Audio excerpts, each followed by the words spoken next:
All right, welcome back, everybody, once again. I am joined this time by Sheepy, head coach of the Unicorns of Love, to talk a little bit about his new team. Sheepy, you've built this squad around Exileh and Samux, but it's a very eclectic group of players. What drew you to them? Initially, we were looking more for a good mix between veterans and rookie players, and I think right now we really have a good mix between them. Samux and Exileh really bring in the knowledge, the macro that we've assembled from the squad before, and I think with Kold he brings a little bit of a different side, a little bit more stability. I think that Totoro and Mati are doing really, really well mechanically and also are learning a lot, and I think they bring a little bit of the flavor in, and right now this just seems to mix really well. I like that. Let's talk a little bit about your chilly jungler, because it does seem, at least on first glance, that this is the kind of guy that's going to step up and become a leader in the team. Do you think that he'll be able to do that, and why, or rather, to what extent do you think he'll be able to do it off the bat? I think Kold has really impressed me so far. I've worked with different junglers in the past, and I had a similar feeling when I was working with Diamond Prox. He seems to be like very, very solid, really focused on how to play the game macro-wise, and very invested and very interested, and that's such a pleasure to work with. So I think he already has kind of a leader position in the team, but so do a lot of people in our team for specific roles. But I really think he's the one pushing the team in the early to mid game, really to make decisions, and generally also in the late game. And yeah, just a really essential person of the group. Well, it seems like the team's already baked to go and just go forth, start winning games. Now, what are your guys' expectations for the Spring Split in that case? I think right now because we have such a good mesh of people, I think we just need a little bit of time to learn all the different kind of macro abilities and just like figure out what exactly everybody's thinking. And yeah, I think just with time we will become really, really strong, especially because the paths just look so promising. So I'm not sure if we'll bring it out right away from the start, but I have such a great hope, and I just feel so comfortable with the team right now that honestly I think we can really be one of the strongest teams in EU. I'm looking forward to seeing how it develops, and good luck in your game against Giants, Sheepy. Thank you so much. All right, now back to the desk. Thank you very much, guys. Well, it's really nice to hear from Sheepy, and he has a project ahead of him. He has a lot of pressure on his shoulders because, as said, some key members in that Unicorns of Love lineup have been changed. And I also wanted to take a look at, historically, the Unicorns of Love have always changed a lot of members, or have often done that, but have always managed to retain a lot of skill or build up, right? So how much of that do we attribute to Sheepy, and how much of that do we attribute to maybe some of the key members that are not around anymore now? I think that Sheepy is kind of the enabler for UOL. I wouldn't herald him as some kind of like genius, whatever it is behind the scenes, but I think he allows people to do way more and gives them structure within the games. So even though I lost Hylissang and Chachi were basically like the pillars of the lineup, I still think that Sheepy kind of gives the team structure and allows them to basically perform at a certain level, and basically just you know, like gives them strategy, and that's something that's quite impressive. So what was it? Was Sheepy leading the Unicorns of Love to sometimes run mid and do these crazy things, or was it Hylissang and Chachi up to you? That's a good question. Like, I think it's him enabling and like the players to just do whatever they want to, and I think that's what defines Sheepy. It's not some kind of coaching miracle, whatever it is. I think in game it was more Hylissang and Chachi when it came to if we don't really want to play side lanes, we just go 5-man mid and force a team fight, and that's the way we win games. So I think that is going to be different now with this Unicorns of Love lineup. I think with Kold in there, formerly known as Trashy, of course, they will have more of a shot caller who wants to try and play the game a little bit slower and not necessarily in this way where they just want to force big team fights as often as possible. And then they still have Samux, which I think is a very important piece in this lineup, because I think last split he actually became a really, really good AD carry and a very consistent AD carry who could win team fights even against some of the best teams. The fact he's still there is so key for them. Yeah, I'm really interested in how Samux is actually going to be able to play with another support, because so far he obviously had Hylissang, who had so much experience, but now he has a Korean support that he actually kind of has to teach the ways, and to teach the ways within the team structure. So I'm wondering if he can keep up the performance and actually play as well as he did. Well, we're excited to see what happens there. One person we have not mentioned, Exileh, is also still there in the mid lane, and obviously he had a lot of struggles. Amazing. A lot of struggles throughout the 2017 season, some really good moments, but unfortunately most of it we remember are not the best things. So how do we think the dynamic of, if we think his playstyle doesn't change, how does the dynamic of the Unicorns of Love change with these new members? There's no longer Chachi, now it's WhiteKnight. Kold is in there. I mean, the biggest problem for Exileh was unnecessary deaths. that will just randomly happen in the game, no matter minute 2, minute 3, minute 5, minute 20, it could happen.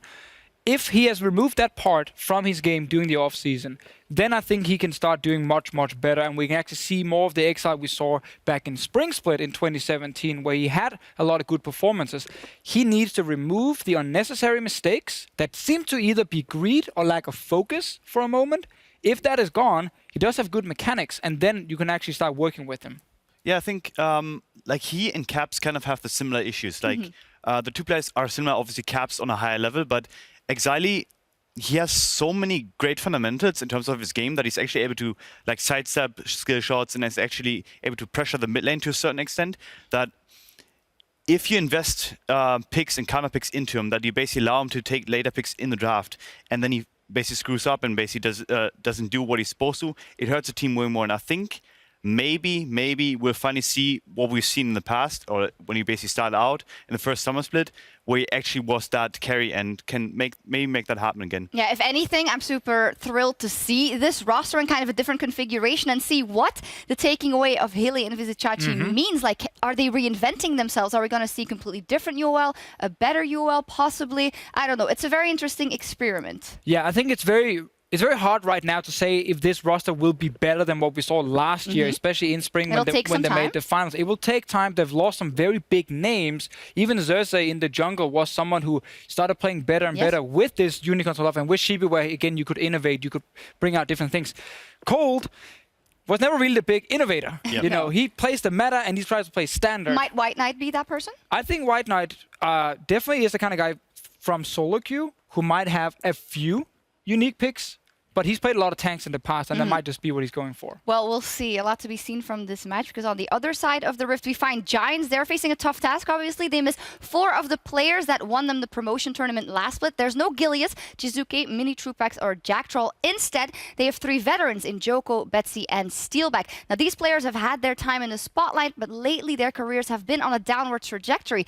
And now it is up to the new blood to bring some fire into the team, and their road starts tonight as they get their first big test against UOL. Drakos, take it away. Thank you very much, Sjokz. I am incredibly excited to see what both of these teams can bring to the table, how Giants and Unicorns have rebuilt. But let's get into it. Let's take a look at the players on the stage, starting with the blue side and Unicorns of Love. Of course, looking across this brand new roster, you can see WhiteKnight coming in the top lane, Kold, formerly known as Trashy, coming in the jungle. Mid lane is Exileh, AD carries Samux, support Totoro, and of course their coach Sheepy. And on the other side of the Rift, we have Giants Gaming. In the top lane is Ruin. In the jungle is Djoko. Mid laner, Betsy. AD carry Steeelback. Support Targamas. And their coach, Naruto. That's a tough one to pronounce. We're going to see how effective this new lineup can be, because these two feel like some of the biggest change lineups overall. Oh, yes. I think there's a lot of question marks on the Giants side to see, as there's a lot of veteran names there. And it's a similar story in many ways to Unicorns of Love and what exactly Kold is going to bring to the table. But I'm excited. It's been a new year. We've already been impressed by Vitality, even surprised. I want to see what Giants can do, retaining, Ruin coming in. Could be a big clutch player for them. And on the opposite side, Unicorns of Love without Hylissang and Vizicachi. You heard them talk about it on the desk. What are they going to provide? Amazing things to do with Sheepy, that is at the core. So maybe we'll still see some of that same inspiration. Well, for me, when I look at these teams, I actually just have a lot of question marks, right? Because I look at Unicorns and I think a lot of this team was Hylissang and Vizicachi. This was the team that made their identity by running down mid, playing a lot of team fights, and I don't think it's going to be the same like that anymore. And for Giants, they're an organization that's been around the LCS for a very long time. They now have a combination of a couple of new faces along with a couple of old faces, and you really don't know what to expect. We've seen some mixed performances from both Betsy and Djoko and Steeelback, all in the past, both up and down. And you're just looking at this roster thinking, how is this team going to play? What are they going to be able to produce? What level are they at coming into the start of the split? Because expectations are not that high for this Giants team. However, they have the ability to surprise. When you have this kind of level of talent and you have these new individuals, there's always the possibility of some kind of surprise upset. So for me, I'm just looking at this game and I'm just keeping a close eye on what these teams bring on day one. Yeah, and I think that's ultimately, we've seen so many varied levels of performances coming in, right? G2 comes in swinging, Misfits still look like they're struggling, figuring out the meta a little bit, Vitality coming in swinging, H2K still trying to figure out how their team is going to work together. A lot of different levels with so many new rosters is not entirely surprising, but it just means that we're never 100% confident what we're going to see from these lineups as we get closer and closer to picks and bans. What is their style going to be? It feels like Vitality versus H2K, while not necessarily hyped up as multiple top teams, did have what felt like a more top-level draft in terms of what we've seen in the LCK. It felt like both teams built a competitive lineup, Well, of course. this is the thing, see, because when I look at these two rosters and I sit there and think, okay, I'm not expecting the highest quality of League of Legends, right? I'm not expecting like an SKT versus KT kind of thing. I'm looking at this roster and I'm thinking, I'd actually like to see comfort picks. I want to see these guys stick to their own unique identity and their style and something that they feel confident on, and allow them to show their strengths, to show the viewers at home and to the other teams, this is what we're good at and you have to respect it. And in the past, that's what Unicorns built an identity on.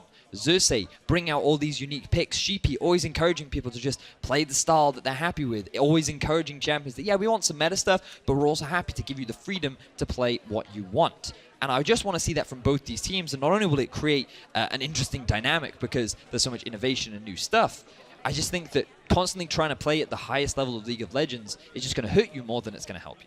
Yeah, just go with what you're good at, learn from there. Now, of course, just waiting for Betsy to finalize some key bindings. You can see him on stage. There's Djoko 2. He's looking eager.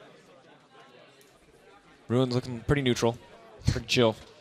And to give a bit of context on some of the players that people may not know, Ruin, he has played in the Challenger Series for the last 2 years. Originally, he was on SK Prime. He then moved on to Team Nerve. And then over the last 2017, he has been playing with Giants. He was one of the original Giants members, along with Gilius and Jizuki and the lot. Typically, he would play a lot of tank-style champions. Currently, we have seen both tanks and carries in the top lane meta, and I wonder how Giants are going to look to try and play around him. Are they going to put a bit of focus on him and say, listen, we think we want to give you this opportunity to carry, or are they saying, okay, we're going to rely a little bit more on our experience, and we just want you to be a tank, a frontline, and help support us, and allow us to be the big carries in this first game? So much variance. So much variance, and especially because I feel like the meta has allowed so many different things, and we've seen such different priorities across each team. Almost no mid lane bans in our second game. Everything banned in the mid lane in our first game. Who's the carry emphasis going to be on? Now, on Unicorns, love is easy to predict because Exileh and Samux have been there. They have. On the opposite side for Giants, it's a little bit harder. Steeelback and Betsy, obviously both veteran players, but haven't been, performing at the highest level for a while. I mean, you look at them and you don't think that's the dude that I'm relying on to carry my team, right? You want them to be solid, you want them to be consistent, and there have been moments where they're like that. But when you think about their high highs, we're yet to see that from them. That could change on this Giants roster. You always have to give the players that opportunity right at the start of the split because you don't know what's evolved. But mainly I'm looking at how, we talked a little bit about Ruin and then WhiteKnight on the other side. This guy, he made a bit of an impression when he played for PSG in the Challenger Series. He got the front page of Reddit with some of his cool outplays. This guy had a bit of hype around him, but he's been playing League of Legends for a long time. Season 3, baby. He goes back. Season 3. He was playing back as a substitute for Team Alternate as both mid and AD carry, and now he's here playing as a top laner. We had the fun opportunity to play some flex queue with him the other day, and to be fair, he did a lot of the work, but the individual seems to have a bit of hype around him. Even though during the Challenger Series, he typically played a lot of tanks. The individual himself, he could too be a carry. He's been playing for a long time, and expectations are relatively high based on what Sheepy has told me about the individual and how he likes to play. And that's the thing I get excited about, is because, normally a coach gets excited about the roster. We always see it. Coach is like, this roster, they're going to be good. They're never going to say it's going to be bad. But every time Sheepy tells us that a new talent is going to be good, it usually works out in his favor. He said it with Veritas. It wasn't true for a year, but then Veritas started crushing people. He said it with Samux. Samux almost hit the ground running. Exileh started weak, went up, went down again, admittedly, but had that high. And it does feel like the Unicorns team is known for churning out new players, or especially for scouting new talent that a lot of other people wouldn't have necessarily found. That's very true, and fortunately, we'll have a lot of time to talk about it as we get more into game. Right now, we're just waiting on Betsy to confirm his key bindings before we jump into game. So once that's all sorted, and once Betsy is a happy chappy, we can progress with the pick and ban phase. And I'm excited to see what we can bring out this time. We haven't seen very much Ornn. A lot of people were talking about how powerful he was as a champion, how the expectations were, hey, this guy is going to be really strong. And I've already had a couple of people reaching out being like, yo, Vedius, why aren't these pros focusing Flaming on? you because Like, you told us we were supposed to watch it, and no one has picked or banned it. That's very true. So the thing about Ornn is, having chatted to some of the pros, the thing is, yes, he offers a lot of utility. He trades extremely well. He can even have his own personal shop in lane. The thing about Ornn, though, is he actually has a surprising number of counter picks. Champions like Illaoi and Shen both do surprisingly well into the matchup. You can really punish him and shut him down during the laning phase. And yes, he can offer a lot of utility in the team fights, but if he falls behind pretty significantly, he's just an ultimate, which isn't enough to contribute to these fights. So right now, a lot of top laners are a little scared to just blind pick him and run him unless they can see a prime opportunity where he can have a healthy laning phase and he can have an impact in these mid to late game fights. He in many ways feels kind of like the Mao fight of today, right? Yeah. Where you're just expecting an ultimate. Maybe he has some positive lane matchups, one or two circumstances, but really just relying on that huge impact. Obviously an upgrade in many respects, because he does have a lot. I don't think I'd call him a Mao fight. Just thinking in the terms of you just want an ult. Outside of, I guess, the one situation where Malphite was always used, which was into Aurelia, because, yay, 60% attack speed slow. It's still pretty good. I like him into Jax, personally, which we have seen a bit in the jungle over in the LCK, along with Veigar. We've seen some weird stuff.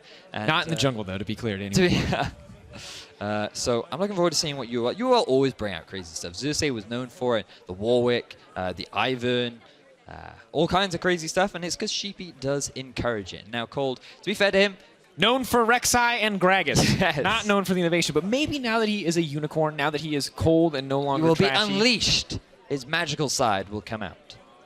that's what we're waiting for. Of course, Unicorns fans in the studio, ready to go, eager as ever to see this team play. Nice to see the support remain despite Vizichachi and Hylissang finding new homes. Love Herd's crew coming in clutch. Welcome the blessing, I believe that sign says. That's Very true. exciting to see the Unicorns fans. I actually see a unicorn in the audience right now. A lot of pink, a lot of fans. So even with big changes, it does feel like that the fans are still dedicated. They still hold true, standing behind Coach Sheepy and what he can do with this roster of new players. Again, just to remind people, we are just waiting on Betsy to confirm that everything is hunky-dory and that he is good to go. And once he is, we can jump into pick and bans. And I can see a lot of the refs starting to walk away. So hopefully, in a matter of minutes, we will be able to jump into the draft, Drakos. And we can talk a little bit more about some of the new and interesting stuff that we are seeing. Yeah, and just because Betsy, very, very complex keybinds. If you ever raided in vanilla WoW, having never played any other game, you know what I'm talking about, where you just put stuff on weird keys because it feels good. Oh. Maybe you played StarCraft, you had that box key setting. But regardless, maybe not a man who's a fan of the QWER, maybe needs smart cast and regular cast on different keys. Not a fan of using modifiers. And now we're getting a zoom in of watch how he types using all of the wrong letters. all of the Imagine if your keybindings, you just swap the keyboard around. So Q is M, N was W, next level typing. I mean, there would be no practical reason to do that. But if you just wanted to challenge yourself for no reason at all. All right, Betsy, we are now confirmed. Betsy is ready, making his way into the lobby. We'll be making our way into Champion Select in just a moment. Thank you for sticking with us. Important to have players ready and comfortable before they get into game. We've had an exciting day so far. We had G2 taking the win over Misfits. We also had Vitality coming up pretty strong against H2K. Correct me if I'm wrong, did it feel like both of those games were a little one-sided? Because even though Misfits did fight back a few times, it did feel like G2 remained in control for most of it. To me, yeah, I feel like G2 were mainly in control, but I do think that Misfits showed a lot of promising things. They just picked a composition that I feel was a little harder to execute than that of G2. So given the way G2 played the early game, it was just a waiting game, and so much of the pressure was put onto Misfits that it just felt like they were constantly playing from behind. If they had picked a slightly safer comp, maybe it could have worked out, but the compositions will be very important as we are very likely jumping into Champions Select. Here we go, ladies and gentlemen. Again, thank you for bearing with us. Drakos, let's run through. Now, Betsy, he has the perfect keybinds. Will he make the perfect plays? As we find out, yet another pick and ban underway. Djoko, no Kazakhs. None allowed, says the Unicorns of Love. We'll see what Giants want to take away. Now we've seen 4 very different compositions over the course of the day. Have to wonder what Unicorns of Love and Giants are going to bring to the table as Kalista is taken off the board as well. Now, earlier in the day, we saw a couple of mid lane bans. They have been pretty consistent throughout the day. Champions like Azir, Ryze, Zoe, all usually taken off the board. Sejuani and Jarvan, also two very big picks that I feel need to be taken away, especially when you look at Kold. And I feel like Sejuani and Jarvan would be two champions that really fit into his wheelhouse and would be happy to pick up very early on. He likes those champions, you know, solid, clear, you know, the typical jack of all trade junglers. The old school Gragas's, the new Sejuani, the Jarvan, these champions who can be tanky, can offer a little bit of damage, have a comfortable clear speed, generally not bad at any stage of the game. Exactly what Kold likes to go towards. And I'm just, yeah, so I just got confirmation from producer that was a missed ban from the Unicorns of Love. Perhaps a bit of stage jitters, or perhaps they want to go into next level mind games and leave all the OPs open. Which is interesting, because if that was true, which I kind of doubt, I think maybe it was just a misstep. I think it was just a misstep. Close to Ezreal, banned away as the update. I would expect that Exileh has a weird counter pick up his sleeve, and it's like, play the meta champion. I've developed weird things to beat all of them. But we'll have to wait and see as Alistair taken off the board. So Sejuani, Jarvan, Azir, Ryze, all available. Tahm, Kench. Let's not forget that Ryze was one of Exileh's best champions. Yeah. Back in the day, in 2016, he was one of the innovators that brought out like all the cool things you could do with the Ryze ultimate. Yeah, he was, I believe, the first player to really actively, he was the first player to port a team out of Baron Pit upon immediately finishing the Baron, timing that perfectly. You can remember one of his juke highlights in summer before Unicorns of Love were fighting, I believe in the finals as well. Unfortunately, wasn't able to bring it home for the team, but did lead them to a lot of success. And now as we get to our first pick, he's not going to have the opportunity to pick that Ryze, but Evelynn, a pick we did see ban away in our previous game, could get picked up here. Now the thing about, it's always a gamble talking about hovers. I feel like the safer option right now would be to go for something like a Sejuani so you have a reliable engage. Instead, no, we are going to see the Evelynn come out from Kold. Now, the thing about Evelynn is, based after chatting to some of the pros about her, they say that she can generally be picked into anything. She's generally better against tanks because she can free farm and she has a little bit more control. The one champion that you really don't want her to fight is Kha'Zix because of his ability to early skirmish and invade and make your life a little bit awkward. With that ban out of the way, Unicorns are expecting the Sejuani on the other side. And they're going to say, you know what, Kold, we feel confident. We're going to go for this scaling jungle assassin, which means that WhiteKnight likely going to be going on a tank this game. Which is interesting, too, because it's not what we would have expected from Kold. Once again, Sejuani we thought would have been his wheelhouse. Instead, opting for a more carry-oriented jungle. I want to see how this guy's role changes now that he's on a new team, because Giants, they're taking some pretty powerful meta picks in terms of getting a Sejuani, getting a Tahm Kench, two champions that are considered pretty much S tier in their respective roles. Now, I'm looking at these supports, and what I was told is that Totoro, he's quite a big playmaking support. I had to look through his history, and things like Braum are a big pick for him. I think it would be a great answer to the Tahm Kench on the side of Giants, and I think it would fit into his wheelhouse and give him a comfort pick, given that this is his first game on the EU LCS stage. And now with the Kog'Maw locked in as well, it will provide a front line that can block out some damage for him, but Camille is actually going to be picked up. Now, this was a champion we saw banned a lot in LPL, but not really picked up quite as much. But this draft right now is very risky because I was fine with the Eve and the Kog. I could see the scaling potential. But if you're drafting what effectively becomes like good pick power, good team fighting later on to the game, you need that front line. You need an initiator for Evelynn to allow her to flank, get onto those backline targets. And right now, Camille, I don't feel is that. She's not that tanky front line. If you focus her down, and especially with a Tristanan who can just knock her away, unless this is Camille's support, I am not confident in its position in this composition. And you would be confident in Camille's support? Just kidding. All right. So the thing about this pick ban so far, the thing that I see is that Unicorns of Love have three very powerful champions, but Giants already have the makings of a very powerful team composition. Yes. And now as champions start to get banned out, I just want to ask, what does Unicorns of Love need to do to round this out? What direction can they take it? Because they've got a hyper carry in Kog'Maw. They've got Camille, who's like a 1-3-1 split pusher. They've got Evelynn, who is the scaling jungle. There's so many different components on the side of Unicorns of Love. Poppy and Braum both taken out. I mean, I think right now I'm sitting here looking at this and think, okay, they have good skirmishing at the very least. Camille, you can play like off on the side lane. You can play multiple avenues in the sense of like a lot of pick potential with the Eve. Perhaps they just go for a full 1-3-1 and they pick another split pusher for the mid lane and they send it off to the side. And then you have more of appealing like a Janna or a Lulu for the Kog'Maw and you just do your best to keep him alive. But right now, I'm just looking at this comp from Giants, and I'm sitting there thinking, okay, well, all they have to do is, as long as they don't fall too far behind early game, they play around Baron, and they just force you to group, and they force you to fight. Now, I like this Malzahar ban coming in.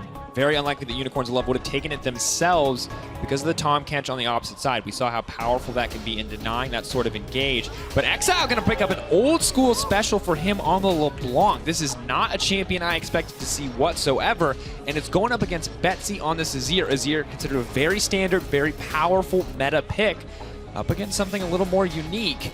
And if Unicorns of Love lock this in, they are playing the biggest glass cannon composition that I have seen in many years. But this is exactly what we were just talking about. Just hard commit to the 1-3-1 and then draft around keeping your Kog'Maw alive. A bit of a protect the Kog composition where you can just sit in the mid lane, wave clear, and just stay alive. Make it difficult for the enemy to engage on you. So yeah, I think this composition is a little risky to play. I think it's a big gamble. Very, very squishy. Scaling very good.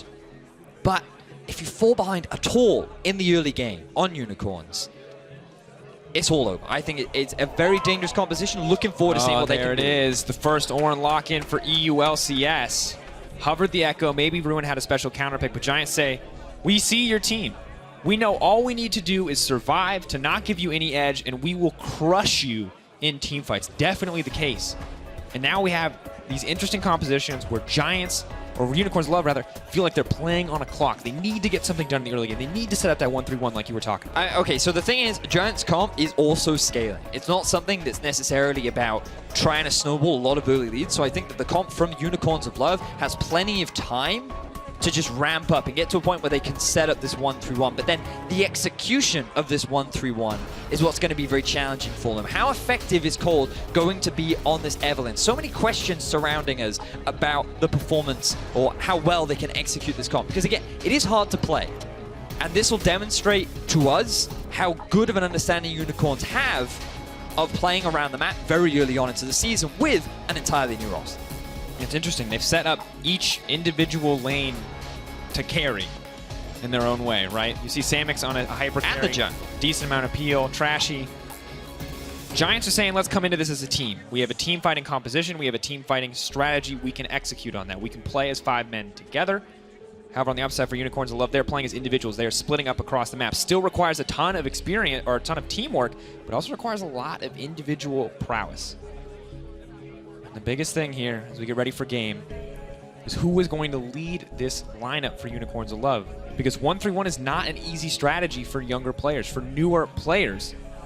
See the rosters on your screen. You're right, it takes a little. It's exciting though. This is what we wanted to say. We said it right at the start. I don't necessarily want them to pick super meta. I want them to pick comfort. And this seems like a comfort pick, at least for individuals, on the side of Unicorns of Love. WhiteKnight typically plays tanks. He's going for carries. Kold, we expected something different. He's going for Evelynn. Exileh, known for his LeBlanc. Let's see what they can do with this roster. I think it's hard to play, but the fans are excited. We're excited. This should be some good. Dude, I'm ready to see LeBlanc versus Azir. I'm ready to see Evelynn for the first time, Ornn for the first time in EU LCS. It's going to be hype. It is certainly going to be hype. So let's have a look-see. So which lane do you want to start? I feel like we should start with the Evelynn, if you're cool with that, Drakos. Yeah, absolutely. Let's talk about it. So the thing about Evelynn is, having chatted to a few pro players, one of the key things that you want to know about Evelynn is, in terms of early starts, you usually want to be on the opposite side of your jungler. So you can see right now, Sejuani starting up on the red side, Kold doing exactly the same thing, because it's very important that Evelynn gets as many levels as possible, and she wants to make sure that she guarantees this Scuttle Crab, which means that she doesn't want to meet the enemy jungle. She doesn't want to go for an early fight. Her goal is clear as much of the jungle as possible, get level 4 on the Scuttle Crab, maybe look for a gank, but then mainly go back and then continue the jungle farm, waiting for that level 6. Yeah, because we have to remember how important that level 6 is, as we see Kold getting a very heavy leash here to speed up that jungle clear, because once you get that stealth, it's just like old Evelynn, where it changes the way you have to play the game. Always assuming that she is in your lane, ready to go in at a moment's notice. Definitely a terrifying champion to play, and of course with the changes to her, You know when she's coming, and there's not always a lot you can do once she marks you with that alert. And you can see from the runes, she is running Electrocute, very standard on the Evelynn. You basically want as much burst as possible. She's going to have a very quick clear speed through the jungle, and in the early game, she's not going to be like Oldie, where she gets, as you rightly said, the stealth from the start. She's not going to look for an early gank. It's all about scaling. And once she's scaled up, she's going to go for all of that magic penetration because of how much passive penetration she gets from her allure. Difficult champion to play against, and we've seen how well she scales into the late game. Has a get out of jail free card on her ultimate too. Makes it pretty difficult that she can delete some members. But now, of course, we look across the rosters. We're looking for early advantages. We're looking to see what's going to happen, and if we don't expect Evelynn to do much, then our focus turns to Djoko. When we look back at Djoko on Vitality, he was a huge facilitator of early game action. In fact, one of the only facilitators thus far is the old Vitality were a very passive team.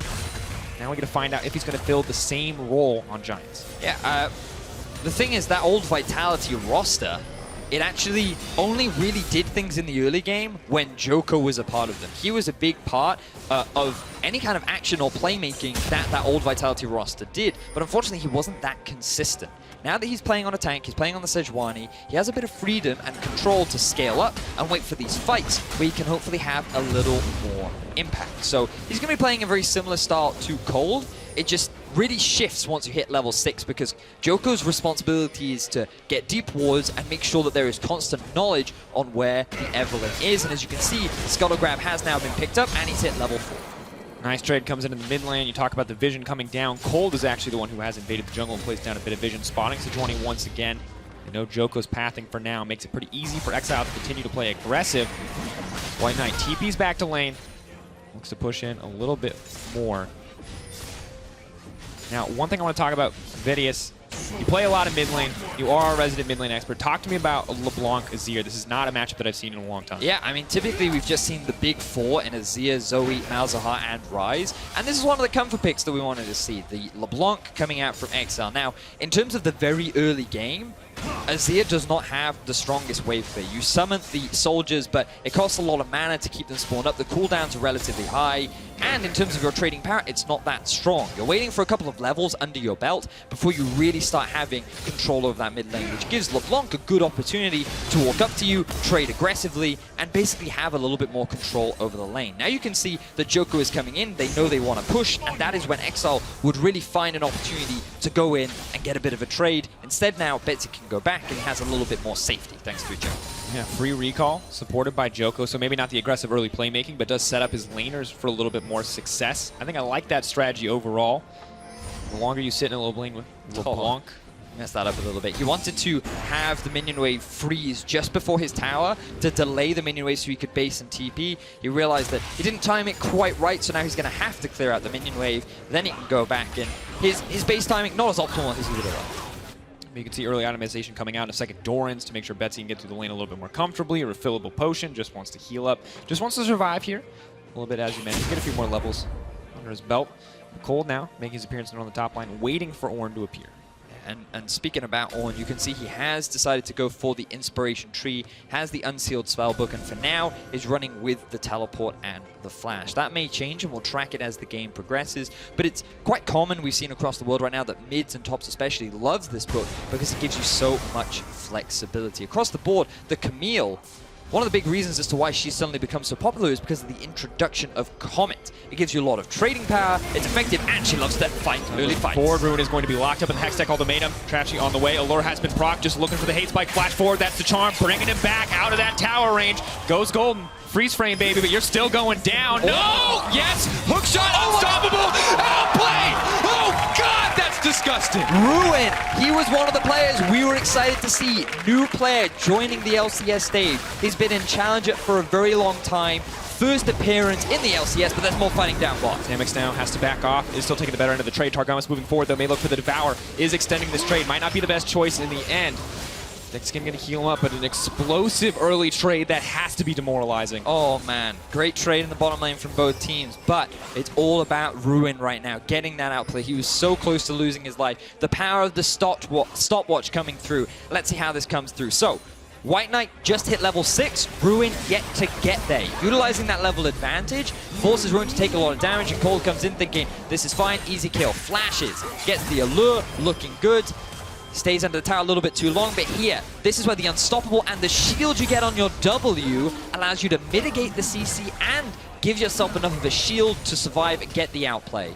This is what WhiteKnight initially debuted on, getting an outplay underneath his turret, and now it's just happened to him. That was insane. Absolutely massive outplay by Ruin. Once again, Unicorns of Love looking for the 1-3-1, looking to snowball. Ruin's got a different plan. Use the call, the Forge God not quite going to connect. And it's kind of important that we remember when we look at this Unicorns of Love lineup, Vedius, WhiteKnight with a lot of confidence there, how successful they have been in the past and always making it to playoffs. How consistent they have been as a team when it comes to, no matter what the roster, making things happen. See Exileh making some things happen in mid lane. Betsy is now in trouble. It's a flash out to safety, so Exileh outplaying completely. So, a lot of pressure being put down by Exileh in this middle lane, forcing the Azir back, struggling to trade against the mid lane assassin in LeBlanc. But backtracking to what you were just saying, Drakos, Unicorns have this tendency to pick up rookies and always turn them into talent that is respected here in Europe. They've done it multiple times, and this season alone, in the past, they've always had that backbone of Vizichachi and Hylissang. But this time around, there's still that confidence that somehow Sheepy and the Unicorns of Love will take these rookies and turn them into a team that can go far. And that's why so many people are looking forward to seeing how this Unicorns roster plays out. But with regards to the context of this game, we talked about how the early game needs to go in their favor, and so far WhiteKnight is already a little bit behind in that 1 versus 1, which is even better for Ruin, especially on this one. Yeah, big CS discrepancy, gets the Sheen early on top of the Glacial Shroud, so very easy for him to continue to win out on these trades. Definitely a tough road for the team. Of course, we look at the opposite side, though, for Giants. A lot of veteran players on this lineup, 2 especially. Betsy and Steeelback, people that we have to talk about. 150 games for Betsy, 144 for Steeelback. Now these guys have kind of been on a downward trend recently, but things could be looking up on this Giants roster if they can bring it together. They've already shown that they have a pretty decent top laner, admittedly from only 1 play, but a damn good play at that. Yeah, again, it's like when you look at these players, it's difficult to get excited because you look at past performances and you sit there and you think, well, they haven't been that outstanding. They haven't really been able to make their mark here on the European LCS. And now they have a fresh opportunity with a couple of new individuals, and I'm looking forward to seeing what they can do with this talent as Ruin goes for another initiation. Call the Forge God, hookshot wall dive goes out, does connect on the back side. Here comes Tahm Kench. But, oh, okay. Giants actually looking to out-rotate and out-maneuver the Unicorns of Love here. 4 members strong immediately on the top side of the map. The rest of Unicorns of Love are mobilizing, but they may be too late. Tristanan does a lot of damage to these towers. No demolished, though, on any of the 3 remaining members of Giants. Is there anything they can do? Exileh's on the way up. Betsy is not there. Forward. Stun does manage to connect. Or is ready to go. It's on the backside. Unicorns of Love going to hold on to their tower. Samux now left uncontested on the bottom side to push out. This may end in their favor. Yeah, the Kog'Maw just free farming now in the bottom lane. He was put under a bit of pressure early from the pushing of the Tahm Kench, and now that has been relieved as Ornn goes down into the bottom lane. Betsy using the ulti in mid. Get knocked back. Double Sand Soldiers. Exileh potentially in trouble here. Walks a little bit of damage. Does lock him up. Djoko moving forward. Not going to commit anything more than that. Steeelback. Nice use of the ultimate coming in from WhiteKnight. Does not consume the cooldown from Steeelback in the end, but did dodge the initial projectile. Unfortunate interaction for him. Did not wait for the projectile to leave. Just dodged on the animation, so it doesn't consume the cooldown. So Giants being forced back a little bit, didn't quite get the early tower that they wanted. We're now going to have to see Djoko move up to the top side and threaten a dive. Kold has just gone back to base, and here he comes. Ooh, WhiteKnight has to be careful. Very low on mana, no Hextech ultimatum to dodge out if he gets locked up. Concedes the tower, smart thing to do. So Giants will get themselves the early tower of the game.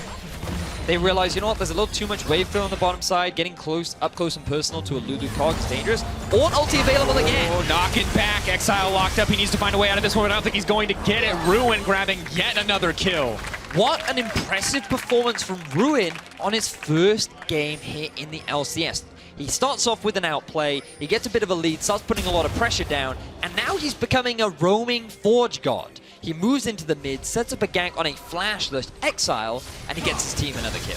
Exactly what the team wants. Betsy now are going to be a lot more comfortable in this lane. Already has the Merc Treads to get him through, and when we look back at the old Giants roster, when it was those 4 members that are now on Vitality, Ruin wasn't the center of attention.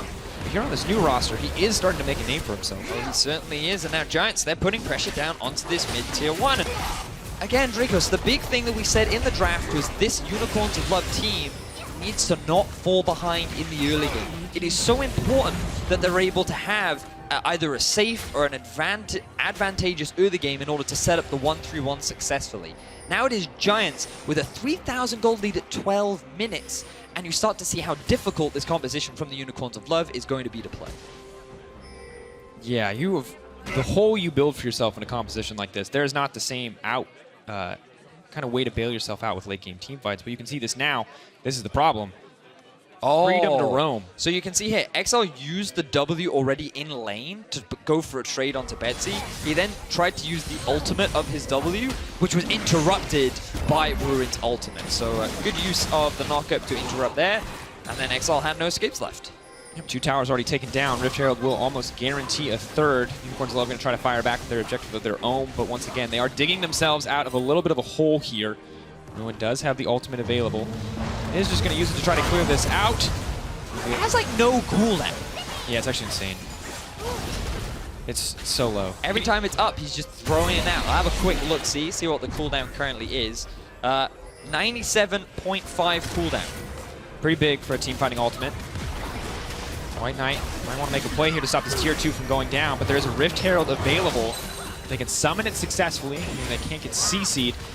Can't just take the tier 2 tower. Unicorns of Love still taking a tier 1. This is not going to be a profitable trade in the end. Yeah, I mean, UOL, they have not tried to match this. They're keeping WhiteKnight here, and he's just consistently Giants aren't even going to use the Rift Herald. They could try to use this to break open an inhibitor. Ruin's trying to buy time for the rest of the team. That's Flash. So it's a Flash. Flash forward, charging out. Where's he going to go? Unstoppable. Oh! One Got more. a sidestep. One more. Sidestep. He is going to make it out to safety. The rest of Giants are backing off, but he did buy a lot of time. And he makes it out alive. Gets both 3 summoner spells out from the Unicorns bot lane as well. Ruin. This guy is impressing so far. Want to know who's going to be the carry on this Giants lineup. Turns out it's the guy playing the tank. Not something we expect, but definitely is possible. Unicorns of Love need to find a pick, need to get ahead in tempo somehow, need to find something. At this point, Giants are dictating to them. They say, this is the pace of the game, this is the pace you will play at, this is where you will go. And that means all the freedom, all the creativity of a pick like Evelynn, of a pick like LeBlanc are absolutely wasted. And remember, what we wanted to know was, how are these teams going to play? The questions were, what is the UOL identity in terms of their playstyle? What about Giants? And right now, it feels like that the Unicorns are not really trying anything. They're just sticking to standard lanes. They're making a couple of mistakes. Exileh, unfortunately for Unicorns, dies in the middle lane. And Giants, they're being a little more creative. They're trying to play around the map in the early game. They're focusing on getting these towers early rather than snowballing a particular lane or trying to build themselves up through individual dominance. And aside from Ruin getting a couple of cool outplays, like, Giants are just playing the map very well and punishing UOL's comp. And that's the thing, is we saw Trashy move top, almost get a kill. Hope, I think that was the play for Unicorns of Love. They were hoping to start the snowball. It could have been. You're right. That was the moment. That is the most pivotal moment, I would argue, in this game thus far, is that outplay. Because if Camille has a kill, if Camille can suddenly 1v1 the Ornn, it's a very different game. But the second Camille gets behind, you've lost one pressure point on the map completely. Yep. Especially when an Ornn gets ahead, because, you know, the unstoppable that he gains on his Bellows Breath becomes even harder to stop when you're 2-0-0 and already have an Iceborne Gauntlet at 15 minutes into the game. And you already are going to struggle to kill a tank if he gets a few tank items early, but nonetheless, Ornn manages to scale on a lot of those tanky stats in terms of damage output. So it's really just brutal here on the side of WhiteKnight. So it's the final out of tower now for Giants, utilizing that Rift Herald. Chain still going to land on the Betsy. Exileh desperate to make a play here. Bringing it back, does manage to dodge out. Kold is here. Self will get consumed, it looks like. Rift Herald now just going to cut through this tower. Giants going to extend their lead, and Vedius, I did not expect this Giants lineup to play a clean game of League of Legends, but here we are playing really well thus far, and now Ruin's looking for some individual outplays. As Call the Forge God comes in, WhiteKnight going to have a hard time dodging. This one does get knocked up. Well, buys a bit of time. unstoppable. Is just going to be able to make it out, though. Hookshot wall dive cooldown is low enough that he can escape. A little too much mobility there for Ruin to stick to him, but the pressure that he's generated means that Giants can set up for the Drake. Cloud will be the first one of the game, while Giants are sitting at a 4-0 tower advantage. Now here comes Kold. Now this allure has been procced. Charm will be coming in soon, right after securing charge. Hextech all the man up to try to dodge the CC. That's going to be a kill going down onto Ruin. Nice pick off for the Unicorns of Love. And finally, Unicorns get something back. They're able to punish Ruin for overextending and not having vision or jungle support. Unicorns finally getting themselves onto the kill ward. Definitely a start to bring it back. Giants getting objective in the meantime, though, so nothing getting 100% in the favor of Unicorns of Love. This is a little bit tough, but now item spikes are starting to complete. Of course, one thing to note, if you have not seen this in solo queue yet, you can see the Frost Fang on the side of Kold. Very common now on AP junglers like Evelynn and Nidalee. And now Exile's running for his life. A lot of CC used there, so we're going to have to hold that thought. Bit of a miscommunication. I'd say perhaps misexecution is probably the better term. Djoko was expecting the ult to hit, but flash from Exile means that he's able to get away safely. So a couple of ultimates used there from Giants to put a bit of pressure, but this will allow them to get the vision down that Ruin did not previously had, except they're setting up the vision for Steeelback rather than Ruin. So let's have a look back and see how this play ended up. Ruin just overextended. He expected WhiteKnight to have gone back to base. He doesn't have any kind of vision or knowledge of where Kold is on the map, and this was a bit of a rookie mistake. Overextended, feeling himself a little bit too much, saw the potential to win the 1v1, not respecting the position of the jungler. Luckily, the rest of his team still manages to get a dragon.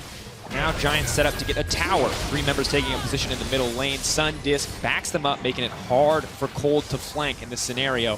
No ultimate as well means it's a risky maneuver if he wants to go any further into the enemy line.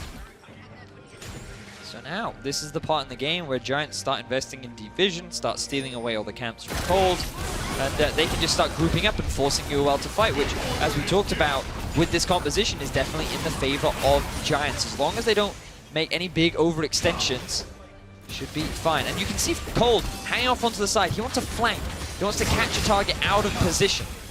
But things like Tahm Kench, for a start, make that difficult. But also, there's no other engage on the side of Unicorns to divert attention away from the flanking Evelynn. Also, there's 2 of the best disengage ultimates for single target assassins in the game in terms of Emperor's Divide. Tristana's ultimate as well, the Buster Shot. Not going to get marked up, not going to get charmed though. And Vedius, you talk about a 1-3-1 composition, and one of the big reasons we always mention that it needs to get ahead is, where is the wave clear for this team if they keep ending up in siege scenarios like Giants just presented?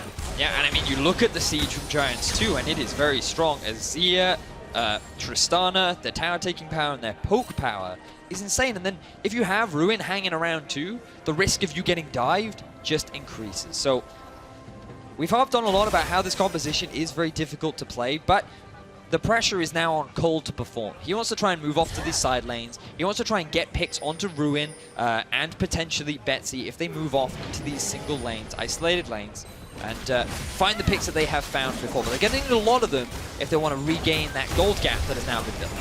Difficult place to be. We check in on the items. Once again, you can see Tristana working towards the second attack speed item as well as a BF sword. So mostly focused on just clearing out these waves on the opposite side. Kog'Maw, bit of a standard build, Rageblade second. But LeBlanc and Azir are the 2 that I want to talk about, because normally when we see a Gunblade completed on LeBlanc in an even game, it's like lights out. Like that is enough burst for her to solo anyone. But it feels like Exile's just too far behind to really get an edge on Betsy. Well, LeBlanc is one of those champions that you can never really afford to underestimate, especially with the Gunblade completed as well. That burst will still hurt. Levels are still relatively even, and with an electrocute on top, there's always that risk. But Giants playing the map pretty well right now, stealing away those camps. Mid priority slightly in favor of Unicorns, except both waves get to hit the mid lane, so that will give time for Giants to revert.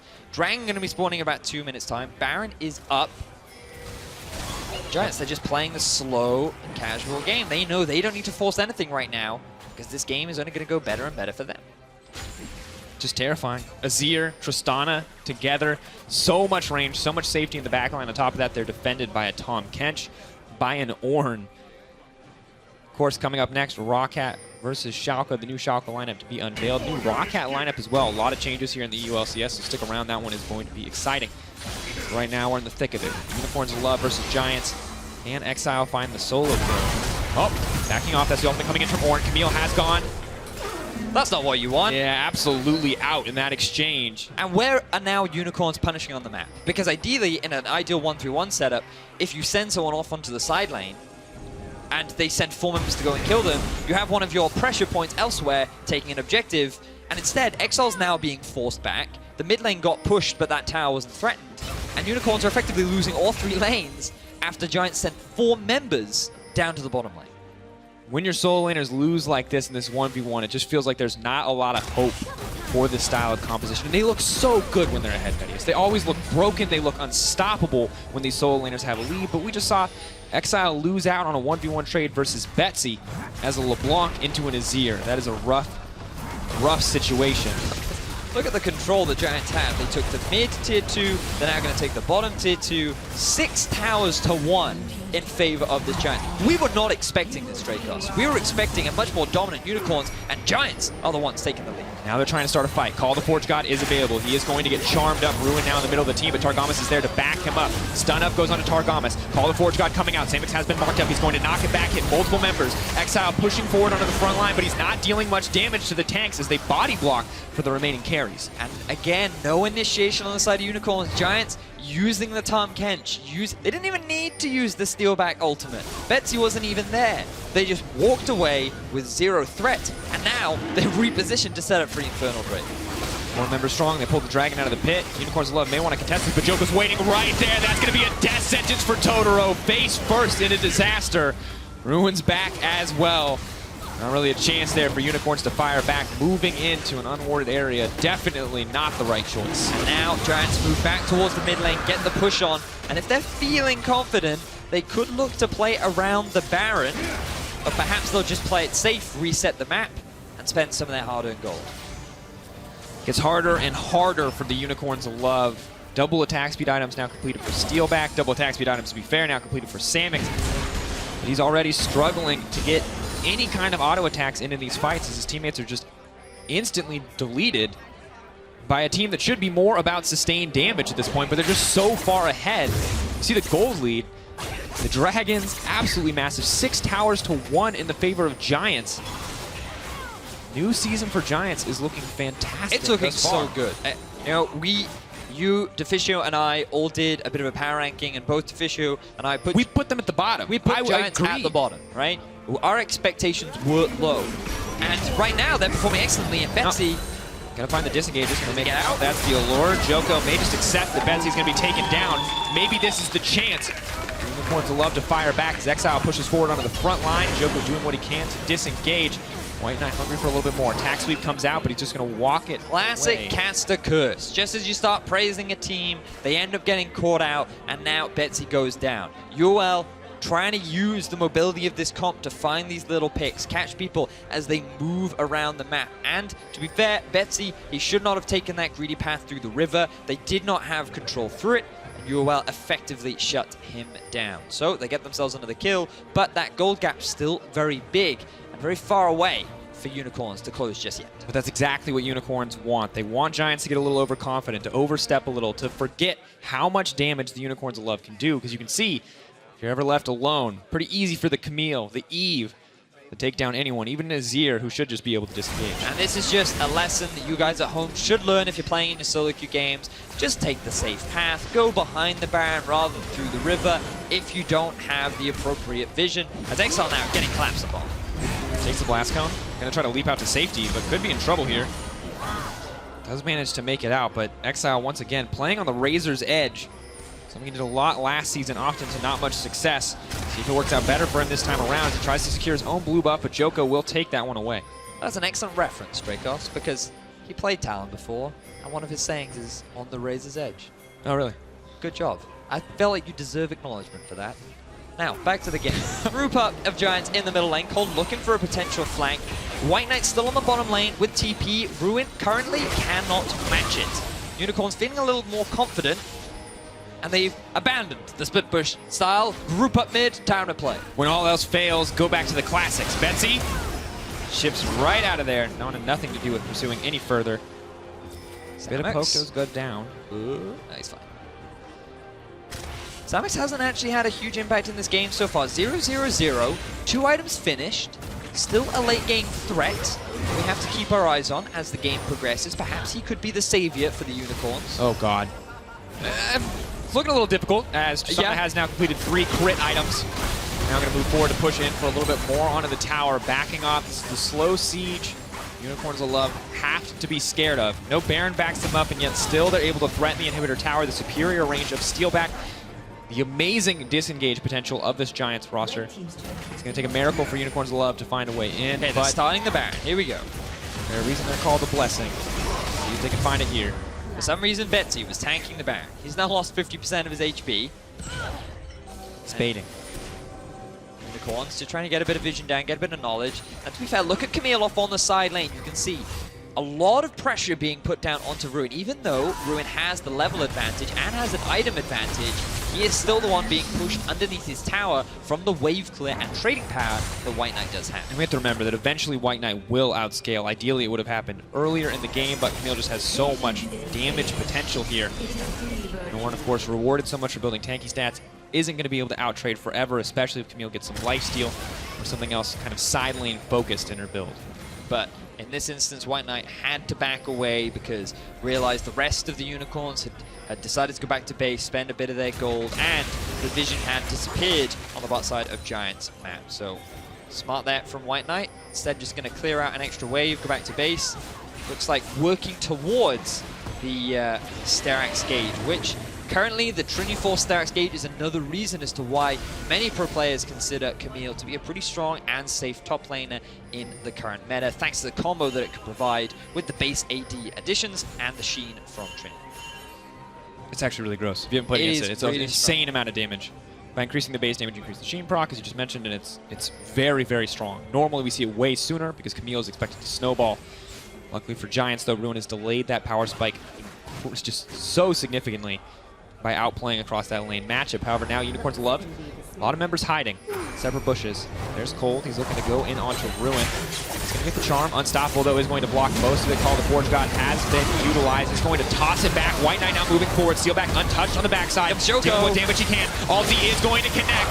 Steeelback deleting Samux. Totoro now on the run, but Steeelback has so much range. The flash forward, no hesitation from the AD carry. Double kill comes in for the Giants. Very fast collapse from the Giants roster. Kold wanted to try and get a pick off onto Ruin. Do what they've been doing so far, just finding targets out of position. But this time, Giants was ready for the turnaround fight. Now, they've got their eyes set on Baron. Should be an easy pickup for them. It's going to come down to Kold and Exileh. Can they pick them apart enough? WhiteKnight on the bottom side of the map, Ruin as well. Both have TP if they want to attend. Eve on the way, LeBlanc on the way, a lot of damage. Betsy could be in trouble here. Kold ready to flash over the wall. Is this his moment? Is this his time to shine? Not gonna get it. Djoko with a clutch smite to secure it for the team. Now Exileh trying to hunt down Betsy. Betsy trying to make it out. Steeelback over the wall. Can they deal enough damage? Just the 1-for-1, but Baron falling for Giants in the end. Giants walk away happy. Losing the Baron on your mid laner is always going to be a bit of a pain point, but the overall gains are huge. This Giants team is looking fantastic, and remember, we're now in the best of ones. Unicorns of Love, they don't have time to adapt. They can't pivot. They committed to this strategy, and Giants have successfully punished them. Now it's counting against them, as you said.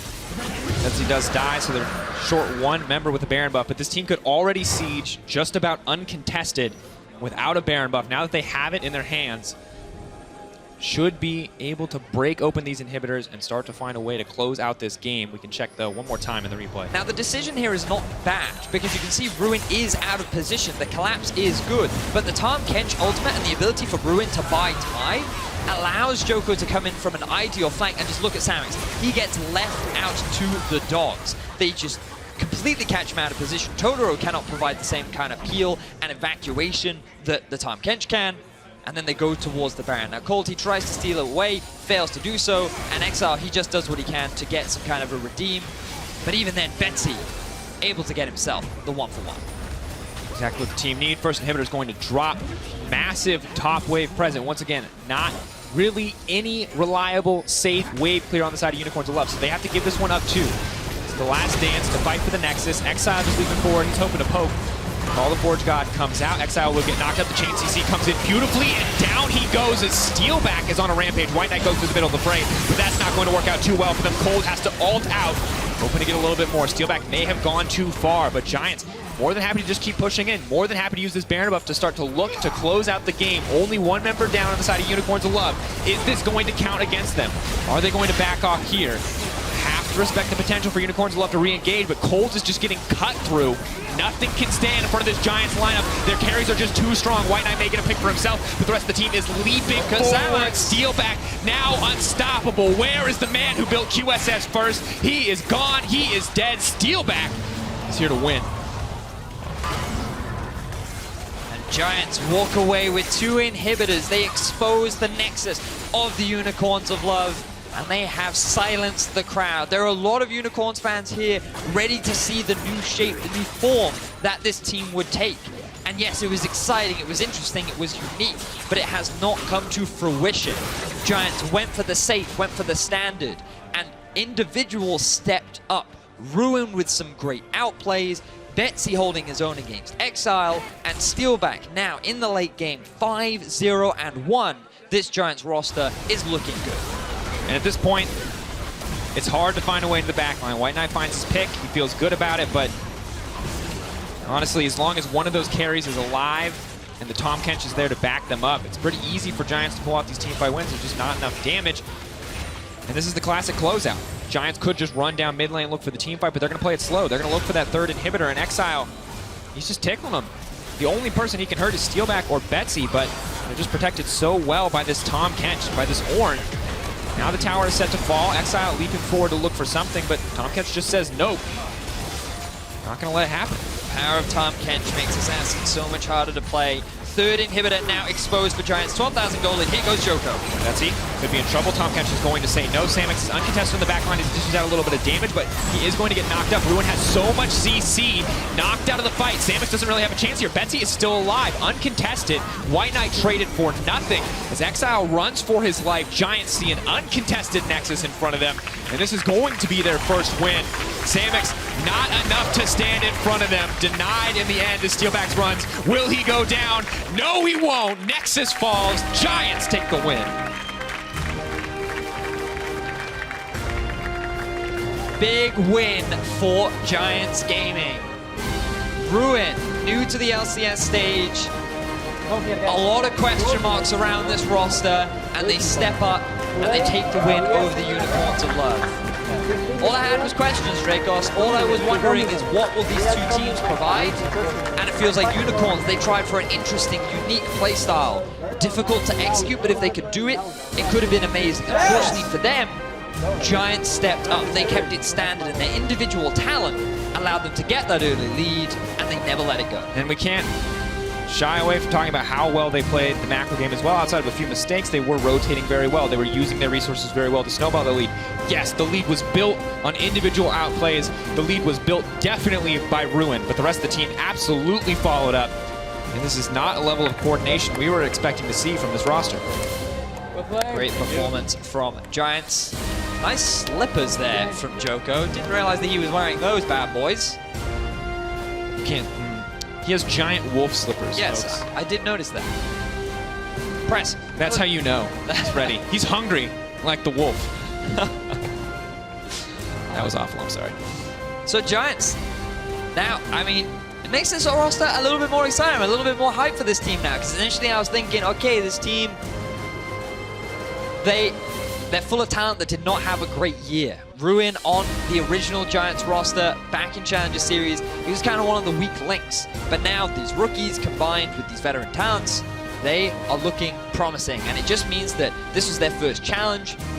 Let's see how they overcome the next future challenges, and how will the Unicorns be able to adapt moving forward? Will they keep to this unique playstyle? Will they execute on some of their own individual champions and preferences, or they become a little bit more standard, be a little safer, be a little more meta?